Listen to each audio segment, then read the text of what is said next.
রাজধানীর মোহাম্মদপুরে যৌথ বাহিনীর অভিযানের সময় গোলাগুলিতে 2 জন নিহত হয়েছেন। এ সময় আরও 5 জনকে আটক ও উদ্ধার করা হয়েছে। বিষয়টি নিশ্চিত করেছেন 46 পদাতিক ব্রিগেডের 23 ইস্ট বেঙ্গল পদাতিক ব্যাটালিয়নের একজন কর্মকর্তা।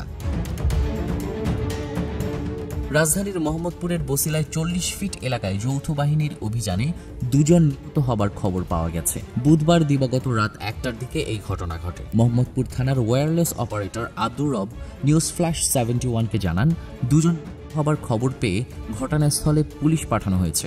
আইন শৃঙ্খলা বাহিনীর দায়িত্বশীল একজন কর্মকর্তা জানান, যৌথ বাহিনীর নিয়মিত টহলের সময় কিছু অস্ত্রধারী সন্ত্রাসী যৌথ বাহিনীর সদস্যদের উপর অতর্কিত গুলি চালায়। এ সময় যৌথ বাহিনীর সদস্যরা পাল্টা গুলি চালালে 2 জন নিহত হন। নিহত 2 জনের পরিচয় এখন পর্যন্ত জানা যায়নি। ঘটনাস্থল থেকে 5 জনকে আটক এবং অস্ত্র উদ্ধার করা হয়েছে।